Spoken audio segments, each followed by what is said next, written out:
pense qu'il faut y croire. Il faut y croire. Je ne veux pas aller dans mille chemins.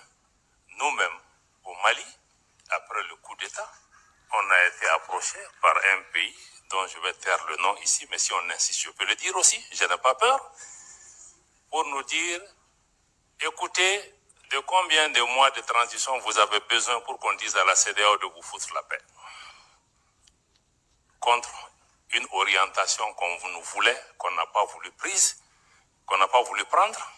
Jusqu'à présent, on est en train de payer le prix. Ça, c'est juste pour vous donner juste un élément pour réfléchir. Moi, je pense que si on parle aussi d'intégration, je crois qu'Aurélien Abenonsi en a parlé tout à l'heure, nos pays ont fait près de 10 ans en train de lutter contre l'insécurité, ont tué nos gens par centaines, par milliers. On n'a pas senti la région. C'est vrai qu'il y avait les Nations Unies, mais l'Afrique a délégué. Ça, c'est notre responsabilité. Je ne blâme pas les Nations Unies qui sont venues, où il y avait beaucoup de nos frères, mais l'Afrique a délégué sa responsabilité aux Nations Unies, qui a des limites institutionnelles pour nous aider. Et on n'est pas venu. Comment vous pensez que des populations maliennes, 10 ans, ont été tuées, massacrées par dizaines, par centaines, par milliers? On ne voit personne. Et subitement, il y a un chef d'État qui est entre les mains des gens, on trouve les moyens. La vie humaine, c'est quoi? Ça aussi, on peut se poser ce type de questions, quelle que soit l'importance d'un chef d'État. Est-ce que ces populations qui ont été tuées méritaient d'être tuées ou leur vie humaine ne vaut rien? Et ça, on voit ça aujourd'hui encore. La vie humaine en Ukraine n'est pas la vie humaine au Sahel. Là encore, je vais mettre en cause nos amis de l'Union européenne, des anciens amis, où quand on se battait, on a négocié, vous et moi, avec d'autres de vos collègues pendant des années au Sahel. Il y avait la mission européenne de formation, il y avait ECAP, il y avait des militaires européens. On dit, aidez-nous. Ils étaient en train de former nos gens, ils investissent des centaines de millions d'euros. Voilà ce que nous voulons, c'est train and équipe, former et équiper les gens. Mais les militaires maliens qui étaient engagés dans les formations européennes devaient amener leurs propres munitions. Et on nous a toujours dit que l'Union européenne ne donne pas d'armes létales. Et ce qu'on donne en Ukraine, ce n'est pas des armes létales. Est-ce que la vie d'un Ukrainien vaut mieux que la vie d'un Sahélien? 2 poids, 2 mesures. Subitement, il y a la guerre en Ukraine, subitement, les armes létales sont autorisées. Et les Sahéliens qui sont morts par milliers, qui a ça sur la conscience de ne pas avoir fait ce qui est nécessaire et de venir aujourd'hui accuser le Mali de dire oui, mais vous travaillez avec la Russie, vous ne travaillez pas avec moi, etc. Vous me tournez le dos. Quelqu'un a posé la question, ancien partenaire, nouveau partenaire. Ça, je vais vous répondre, madame.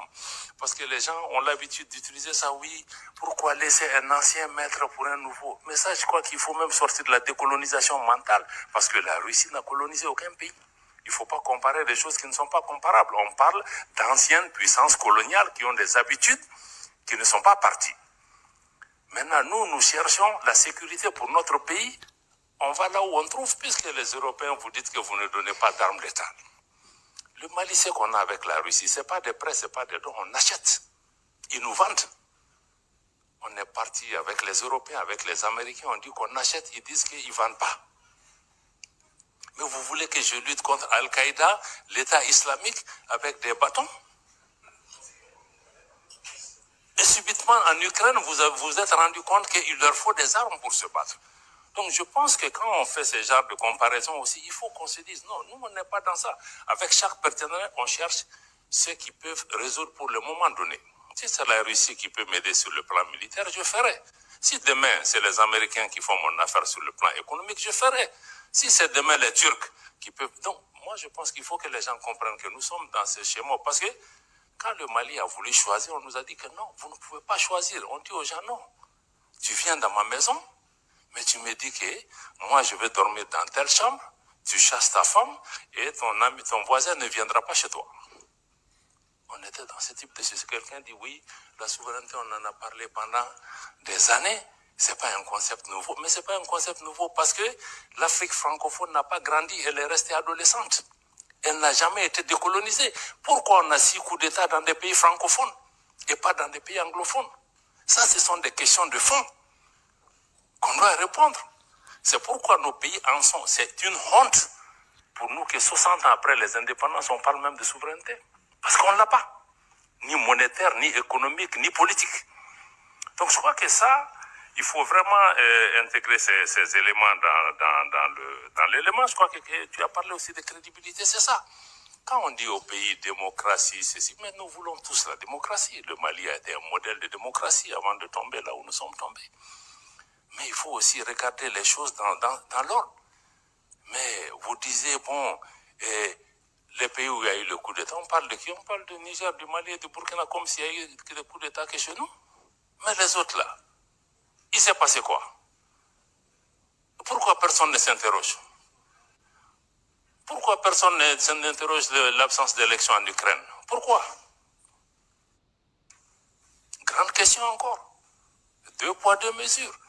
Donc je vais revenir un peu, tu as raison, l'industrialisation, la transformation, c'est la clé. Même nous, tout ce qu'on est en train de faire sur la sécurité, ça sera nul si on ne répond pas aux attentes de cette jeunesse, les emplois, les transformations qu'il faut. Je n'ai pas le temps de développer par rapport à ça. Aurélien l'a dit, si on veut parler encore de double standard, je l'ai dit encore au déjeuner avec les gens, je dis, mais on a des organisations où, quand les chefs d'État sont assis, on ne leur dit rien. Ils font tout ce qu'ils veulent. Mais quand il y a un nouveau qui a fait un coup d'État, on s'abat sur lui avec toutes les armes. Mais ceux qui sont là souvent aussi, qui créent des conditions pour qu'il y ait même des coups d'État et des troubles chez eux. Mais il faut que les chefs d'État qui sont en face de leur père aient le courage souvent de leur parler, parce qu'on ferme les yeux jusqu'à ce qu'un militaire vienne tomber dans la sauce, et puis on se réveille subitement. Donc c'est ça le problème. Donc il y a des coups d'État aussi institutionnels, il l'a dit, il ne faut pas avoir peur du mot. Donc d'autres font avec les armes, mais d'autres sont très rodés dans d'autres types de façons de faire. Les deux conduisent souvent au même type de problème. Donc il faut qu'on ait le courage de regarder ces questions.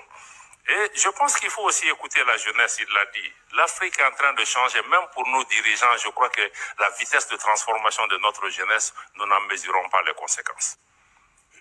Et la jeunesse, certains disent que c'est une bombe à retardement. Non, non, non, la bombe est déjà partie il y a longtemps. La preuve, si vous voyez si on ne s'occupe pas de notre jeunesse, elle va s'occuper de nous. Elle est en train de le faire. Dans les groupes terroristes, c'est qui? Ce sont les jeunes. Les présidents qui sont renversés, qui sont devant, ce sont les jeunes. Les routes de la migration, ce sont les jeunes. Donc ne considérez pas que les jeunes, c'est un problème de demain. Il est déjà enclenché et on va en subir les conséquences un peu partout. Et aussi, l'opposition CEDEAO-AES. Je pense que c'est une création. Moi, je trouve même que c'est une création de certains responsables de la CEDEAO. Parce que quand nous, on a créé l'Alliance des États du Sahel, la charte du Liptako-Gourma le 16 septembre 2023, vous allez lire le préambule, il réitère l'attachement des 3 pays à la charte des Nations Unies, à l'acte constitutif de l'Union africaine et au traité de la CEDEAO. Pourtant, les 2 sommets de la CEDEAO qui ont suivi, ils ont dit non, non, non, ces gens, ils veulent casser l'intégration, ils veulent pas de ceci, ils veulent pas de cela, c'est une organisation fantôme. Donc, on a créé un antagonisme qui n'avait pas lieu d'être. Parce que pour des pays qui veulent casser l'intégration, on n'avait pas besoin de citer la CEDEAO, on allait juste prendre notre job. Donc, moi, je pense que c'est quelque chose qui a été fait et qui nous a amené un peu dans des erreurs jusque là où nous en sommes aujourd'hui. Les sanctions aussi, il faut revenir à ça. Je crois que quelqu'un en a parlé ici.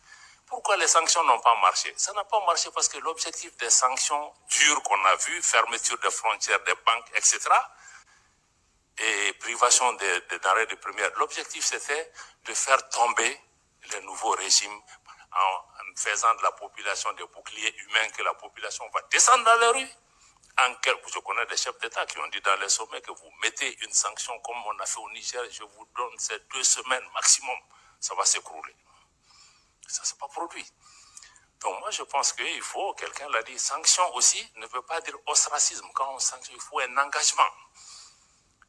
On peut être exclu d'une organisation, mais ça ne veut pas dire qu'on ne doit pas parler à ceci. Notamment les secrétariats de nos organisations, le secrétariat de la Commission de l'Union africaine, le secrétariat de la Commission de la CEDEAO, même l'UEMOA. L'UEMOA, ce n'est pas un secret, moi j'ai vu, le président de la Commission de l'UEMOA n'a jamais voulu rendre visite au Mali en disant que nous, il n'a pas reçu d'autorisation pour le faire. Mais quand on est même suspendu, toi tu es secrétaire, parce que quand on est suspendu, je vous dis, on est obligé de payer nos cotisations. Donc ça veut dire que le président de la commission, je le paye. De payer nos cotisations. Donc ça veut dire que le président de la commission, je le paye. Il est obligé de venir au Mali, de regarder c'est quoi la situation. Donc je pense que toutes ces séries d'erreurs doivent pouvoir être évitées de mon point de vue. Notre sœur journaliste de Africa, il a dit l'accès à la mer. Vous savez, l'accès à la mer n'est pas une condamnation à mort. L'enclavement. La Suisse est un pays enclavé. Deuxièmement, nos pays ont vécu des années après les indépendances, avant la création de ces organisations. Nous avons des modalités, nous avons même des modalités bien avant ça. Donc, quels que soient les cas de figure, je crois que ce soit sur le plan bilatéral, que ce soit entre l'AES et la CEDEAO, on va devoir trouver des modalités de vie. C'est ce que j'appelle des modalités de vivre en commun. Comment les gens vont aller, venir, comment on va sécuriser, comment on va se marier, comment on va faire ceci, ça. Donc, je pense que ça, on ne peut pas nous faire peur avec ça. Deuxième élément. Si un pays côtier peut te taper la poitrine, c'est parce que tu as des pays enclavés en face, qui sont tes clients. Parce qu'autrefois, nous, on pensait que c'est le Mali qui dépendait des pays côtiers, mais aujourd'hui, tous les pays où il y a des ports, ils sont tous à Bamako représentés en compétition. Parce que je peux décider d'utiliser Cotonou, si Cotonou me fatigue, je vais aller à Dakar, et il me faut. Donc, moi, je pense qu'être enclavé aussi, bon, c'est une contrainte physique, mais ce n'est pas une condamnation à mort. Les pays qui ont investi des milliards de dollars, qui se sont endettés pour renforcer les capacités de leur port, mais sinon on n'utilise pas leur port, ils vont aller où? Donc quelque part, on va devoir s'asseoir avec lucidité, pragmatisme et trouver des solutions. Donc moi, je crois que ceux qui disent aussi qu'on va venir, nous, je pense que notre président était très clair l'autre jour, il a dit que nous, on a pris un chemin de non-retour, il faut que les gens intègrent, mais je crois que les gens ne prennent pas encore au sérieux, il faut qu'ils le fassent. Mais posez-vous la question, et s'ils ne reviennent pas? Quelle est la réponse? Donc je crois que prenons les deux options et disons-nous, on est tous des hommes politiques, je crois que toutes les options peuvent être possibles, mais posons-nous aussi l'autre cas. D'ailleurs, je pense que notre frère du Maroc l'a indiqué, que bon, il y a d'autres initiatives qui viennent. Le Maroc a mis en place cette initiative royale. Ça veut dire qu'on a la CEDEAO, on a d'autres mécanismes, on a d'autres offres. Comme pour les partenariats, là, je crois qu'il y a plusieurs offres, hein, que personne n'ait l'arrogance de penser que je suis la seule voix. Et après tout, nous sommes des pays qui ont existé avant ces organisations. Et donc, je pense qu'il faut que nous intégrions vraiment ces éléments. Madame la journaliste qui est au fond, je pense que je ne vais peut-être pas vous répondre parce que le frère qui est là, qui parle au nom de la société civile, a certainement pris en charge une bonne partie de la question. Mais souvent, on peut juste vous demander où est-ce que vous étiez quand les Maliens mouraient par centaines de milliers à Tombouctou, à Gao, à Kidal, hein, et dans la région de Mopti. Personne ne leur venait au secours. Est-ce que vous êtes interrogé comment ces gens mouraient? Est-ce que ces grandes organisations se sont occupées de ça? Donc je pense que nous considérons que nous sommes vraiment, nous passons des difficultés. Personne n'a dit qu'on veut installer des dictatures militaires, etc. Mais on a dit qu'on est en train de construire un État, de créer des conditions pour un retour à l'ordre constitutionnel apaisé et sécurisé. Mais on est dans un contexte aussi géopolitique extrêmement tendu où des forces travaillent au quotidien pour nous renverser, pour créer des problèmes dans nos pays, y compris en utilisant la presse, la société civile. Au quotidien, le Mali est en train de démontrer des tentatives de déstabilisation. C'est quotidien. Et je n'invente pas la chose par rapport à ça. Donc, en résumé, vraiment, c'est dire que nous, l'initiative de l'AES, c'est que vraiment nous voulons compter sur nous-mêmes pour nous en sortir. Ça ne veut pas dire qu'on n'a pas besoin des autres, ça ne veut pas dire qu'on ne veut pas faire de partenariat, mais on est sorti du paradigme où on pensait que c'est l'ancienne puissance coloniale, c'est X, Y, s'il ne vient pas en aide, je vais mourir. Mais il faut que nous aussi, on regarde en nous-mêmes quelle est notre valeur. Parce qu'on nous a mis dans la tête qu'on est pauvre et nous-mêmes, on est convaincus qu'on est pauvre. Et ceux qui nous disent qu'on est pauvre, ils sont chez nous, même si on les chasse, ils ne vont pas. Donc, quelque part, il faut que nous-mêmes, on change notre regard sur nous-mêmes. Peut-être qu'on n'a pas tout, mais si on changeait la façon de faire, les règles du jeu, si on arrivait ne serait-ce qu'à transformer certaines choses, mais on peut créer des valeurs, ces valeurs peuvent profiter aussi à d'autres. Donc l'AES, nous voulons pouvoir regarder un peu chez nous. On sait que ça sera dur, très dur. Parce que si tu veux compter sur toi, il y a un prix à payer. Et tous les jours, on nous fait payer. Il y a même une guerre économique aujourd'hui contre nos pays.